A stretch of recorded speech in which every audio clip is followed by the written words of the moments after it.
אל ההלכות חזק וברוך רבותיי בשורות טובות זאת Hanouka Sameach. On est aujourd'hui le Bet Tevet. 2 dans le mois Tevet. C'est pratiquement la seule journée dans l'année où on est dans le chiffre 8, 8e jour de Hanouka. Et c'est vrai que selon la Chassidut, la Kabbalah, c'est quelque chose qui dépasse la nature. Et chacun aujourd'hui, avec des télim, des prières, chacun qui pense à l'autre ce qu'il a besoin, surtout pour ceux-là qui ont besoin de se marier, ceux-là qui ont besoin de Shalom Bayit et tout, la totale elle est aujourd'hui. D'où on apprend ça? Il y avait un grand rabbin, décédé 1850, qui s'appelait Rabbi Israël Friedman, et connu comme Rabbi Israël de Rougine. Dans le langage de Yeshivot, on l'appelle le Rouginaire. C'est une ville en Maroc, quel Maroc? Je dis bien sûr là-bas en Bélarus, en Pologne. Et lui, il disait quelque chose de très beau. Comme on vient de lire dans la Torah, Zot Hanouka Tamizbeach Beyom Imashachoto, Ubevo Aharon Elohel Moed Ledaber Ito. La seule fois où Aaron à Cohen rentrait dans le code de Kodashim, c'était Yom Kippour. Et la deuxième fois dans la Torah où c'est marqué Zot Hanouka Tamizbeach, la seule jour qu'il a le même mot, Zot Hanouka, c'est aujourd'hui. Donc ce grand rabbin, Rabbi Israël de Rougine, je tiens exprès le chauffard, pas parce qu'on va le sonner aujourd'hui. Je l'ai reçu hier justement de quelqu'un, cette fois-ci de Maroc. Et il disait comme ça, ce que le Kohen Gadol peut atteindre dans la Neila de Kippour, avant de sonner le chauffard, qui c'est qui avait accès là-bas à Kippour, dans le code de Shakodashim? Que le Kohen.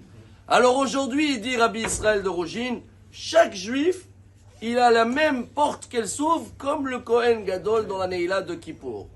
Pourquoi? Parce que ce chiffre 8, il dépasse tout ce qu'on connaît, il dépasse la nature. Et si Dieu il a fait en sorte que le miracle, il a duré 8 jours, le 8e jour, dans notre langage, c'est le jackpot, c'est le bonus. Qu'est-ce qu'on doit faire aujourd'hui?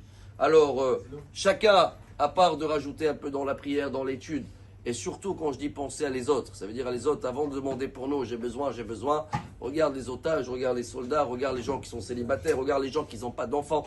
Tout ça, si on peut essayer de trouver dans notre liste et de prier pour eux, penser à eux, imaginez-vous que chacun de nous, il a aujourd'hui le niveau du Kohen Gadol dans la Neila.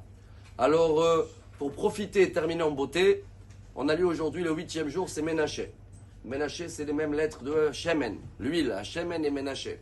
Hier, on a compris que Ephraim veut dire ce qu'il faut se rappeler, fructifier, et Ménaché, c'est ce qu'il faut oublier. Alors, pour terminer en beauté, et cette phrase, elle est tellement belle en hébreu, qu'on va essayer de la traduire en français. Et je crois que c'est le travail qu'on va faire aujourd'hui. En hébreu, on dit Ashrei Adam, Hazocher Tamid, Mimi Kibel, Veshocheach Miad Lemi Natan. On va traduire en français. Soit-il béni et heureux l'homme qui se rappelle, ça c'est Ephraim, qui se rappelle toujours tout ce qu'il a reçu. Et d'un autre côté, qu'il oublie direct ce qu'il a donné. Si on arrive à faire ça, Rabotai, c'est très beau. C'est quoi Ephraim? Rappelle-toi toujours ce que tu reçois de Dieu, ce que tu reçois de ta famille, ton entourage, tes amis. Et oublie direct ce que tu as donné. Malheureusement, les gens ils font l'inverse. Ils oublient jamais. Mais moi, je l'ai donné, moi, j'ai fait. Il y en a même avec Dieu, ils sont comme ça. Mais moi, je suis investi, j'ai fait, j'ai prié. Oublie tout ça. Ménaché, tu veux que toute l'année, il sera comme l'huile. Hachemen, oublie ce que tu as donné. Mais rappelle-toi toujours ce que tu as reçu. Et on a reçu beaucoup. Et on va recevoir Od, Ve'od Yoter Tov, Zot Hanouka Sameach. Amar Rabbi Elazar, Amar Rabbi Hanina. Talmid.